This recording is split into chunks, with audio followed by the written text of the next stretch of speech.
Welcome to Gaia's Love, a podcast of brief messages to help humanity bridge the gap to the new earth. My name is Vivienne Gerard. It is my delight to be a scribe for consciousness today, sharing the wisdom that flows through from Source. Here we go.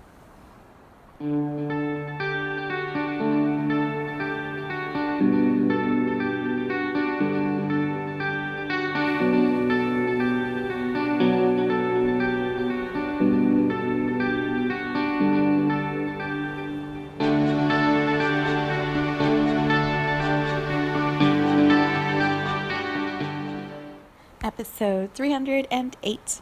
It is Friday here in Cincinnati. It's actually really sunny and a little bit warmer than it's been. It rained this morning and now the sun is lighting up the sky. It's Friday, friends. Friday. Not just that, here in the US, it's Friday, the weekend before a holiday weekend next week for Thanksgiving, where lots of people, hopefully, are off work and spending some time at home or with family and friends. And so there's a sense of anticipation and that pre-holiday festive feeling that is arriving, along with the sun moving into Sagittarius and a new moon next week. And there's just a lot going on. Venus is doing something pretty exciting. I couldn't tell you exactly what it was, but it's pretty good. I watched a Kai Pacha video a little while ago, and he just had some excellent wisdom. So I'll put that link in the description for today's episode if you want some more specific and accurate astrological guidance than what I can bring you. What I thought we would tune into is this topic of relationships that he spent quite a bit of time exploring on the video. He tunes in, and if you don't know Kai Pacha, he tunes in and describes what he can sense or feel is happening and how it relates to the movement of all the planets and everything that is happening astrologically. But he brings it down to this really funny, personal, realistic to understand kind of way that is just the best. He's just the best. Anyway, so the link will be there if you want to watch it. What he was describing today, and I have seen it playing out in my own life and around me, so it feels relevant to bring it up and to add to what he says. He was talking about how, and he had some great examples, how we're in this shifting phase of time now with the way astrology is holding energy for us to come into greater balance within our relationships. And he focused a lot on the primary spouse level relationship. But I really feel like it applies to almost any relationship that we are in, that with our children or with our parents or with our neighbors or with members of our community, with our clients, with coworkers.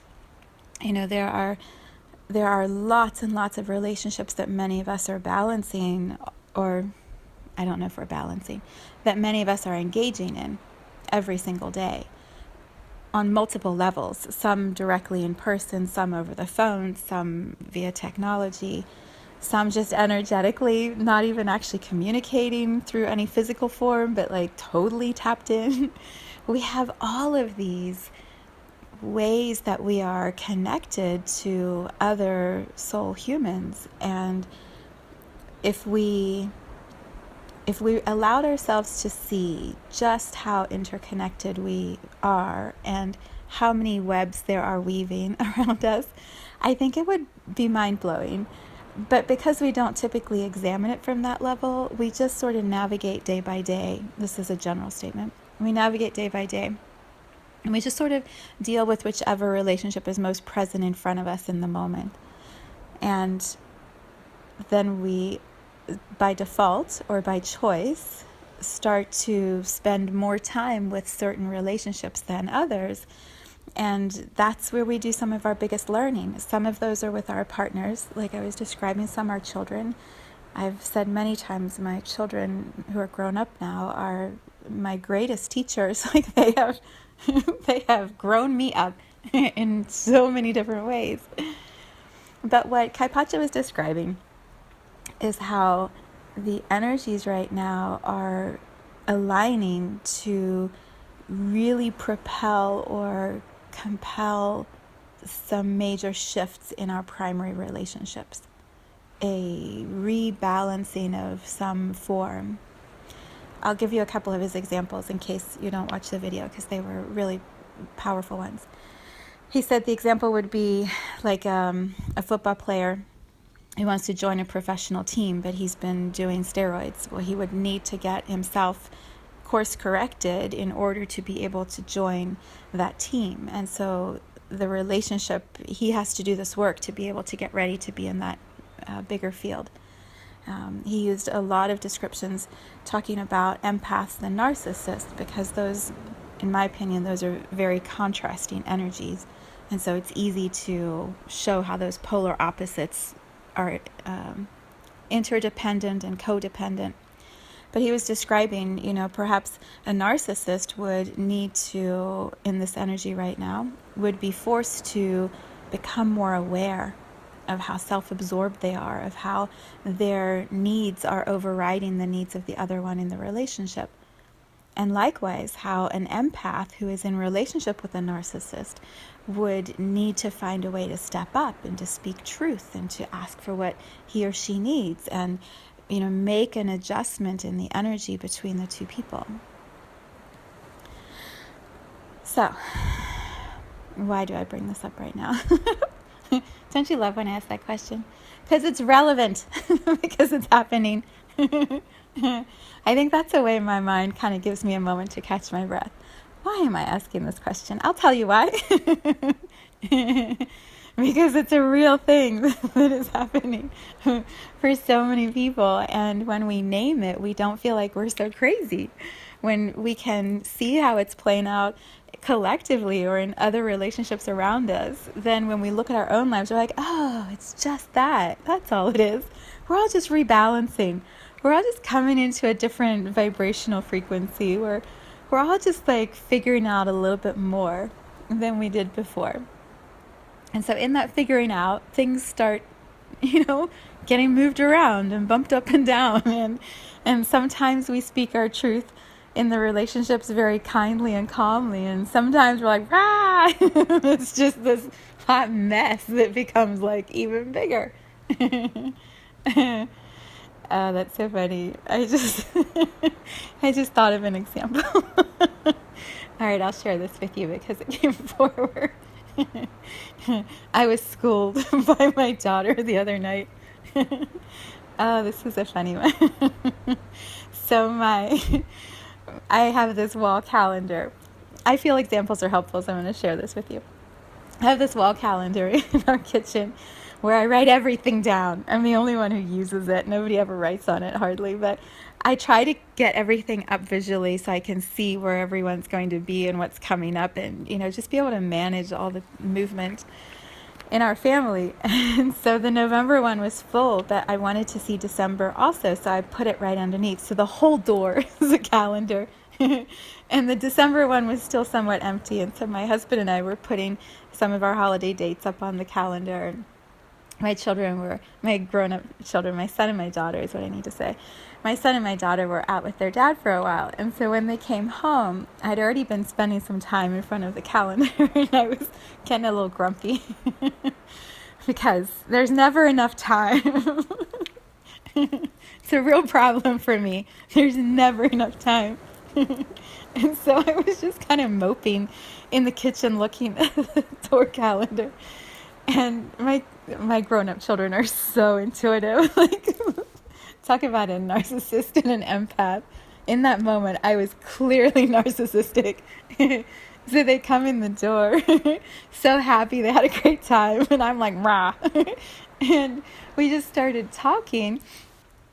Wow, that's not quite true. They were really just tired and wanting to chill after being out for a while, and I wanted to talk because I had a lot to say. And so I was trying to force them to make some choices about the calendar and put some things on the calendar. And they had enough. So they said my son says, I'm going to head downstairs and watch a movie, which basically is code for I am getting out of your space because you're a hot mess. And my daughter was there and he's like, Callie, you want to come down? And me and all of my cranky mama wisdom was like, don't I get invited? Oh, it's so funny when I look back on it. But in the moment, it was a real feeling. I was like, don't I get to go watch the movie with you? And my son kind of looked at me and I was like, when are you going to love me? My daughter is so awesome. She just turns to me and she says, stop projecting your bad mood at your son. Oh my God. It was priceless. But in the moment, like, I was mad. I was so mad. So I turned my back on both of them, went back to my calendar, and very wisely they went downstairs to watch a movie. Oh, so hysterical. So later that night it was all fine, and I had moved through my grumpiness. My son and I were sitting at the kitchen counter at 9:30, eating some food and chatting, and life is back to normal. Great. But in that moment, sometimes I surprise myself with what I share here. Oh God, I'm a very complex human. Anyway, so we are talking about rebalancing relationships. Perhaps this is a good example. I hope it serves you. If nothing else, it was good for me to clear it and laugh about it. Oh. When we are in our shit and projecting out, it is not an attractive energy, and it is not fun for the other person in the relationship. And the more we can become aware of that, right? It took me a little longer that day. Most of the time, I can pick up fairly quickly when I'm being a brat and remove myself and go clear some energy, or talk about it and clear some energy. But I can usually shift pretty quickly. And I feel like we're being invited to really look at that within ourselves right now. And that's what Kaipacha was sharing so eloquently and beautifully. You know, he said I love that he said this. He was talking about himself and his wife. And he said, we do a lot of work as a couple on our own relationship. And he said, if you don't have challenges in your relationship, you are not pushing each other to grow. You're not expanding. Your relationship is dying. It's not alive. And he said, so relationships are teaching us how to evolve and how to become more. And I truly believe that. It's not always easy when we're in it. And especially if the one we want to be in a relationship with isn't wanting us back, right? That's like my son in that moment. I mean, it really felt like he doesn't love me, which is crazy.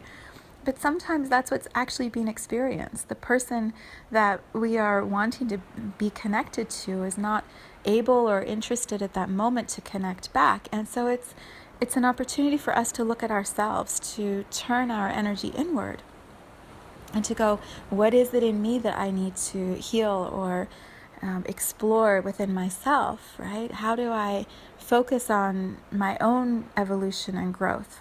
Just like I had to do with my son. What do I need to clear so that I can show up? Because he's in the same mood he was before he got home and when he went and watched the movie. And nothing had changed for him. It was me and all my work that I had to do.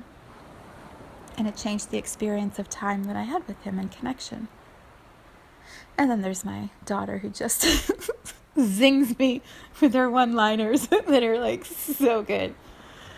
I called them in. I am one smart mama because they are pretty remarkable. Yeah, so all of that to say, there's a lot of momentum and power that we can access to really step into clearer alignment with ourselves, and then a greater balance, a rebalancing within our relationships. Or, we don't, and it just becomes harder and harder, and the heaviness, kind of sinks us lower and lower. So I invite you to really watch Kaipacha's video if you haven't tuned into him before. He's just fun. He's just fun and wise and straight shooter, and I really respect that about him. So, explore what he is offering and sharing about this time right now. And maybe this weekend you take a little time to be present in your relationship and to communicate differently, just like I'm learning constantly to do. Explore it for yourself. And yeah, let's all just keep expanding, right?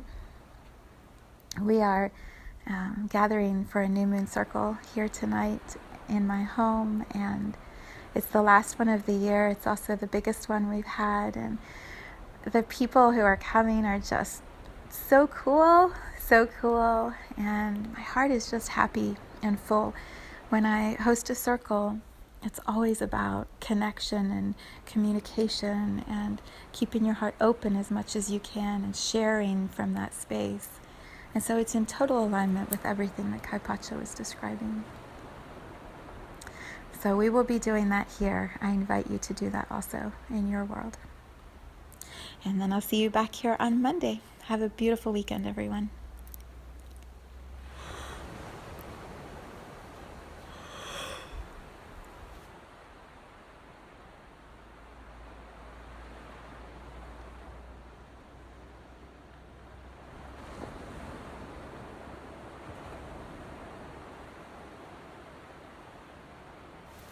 Thank you for tuning in to this vibration of pure love. I invite you to join me on Sunday mornings for an hour of meditation, visualization, and energy healing, where we realign our mind, body, spirit with Gaia and Source. You can learn more at mysouljourney.com. Let's take this message of Gaia's love out into all of our relationships and communities today. So much love from my heart to yours.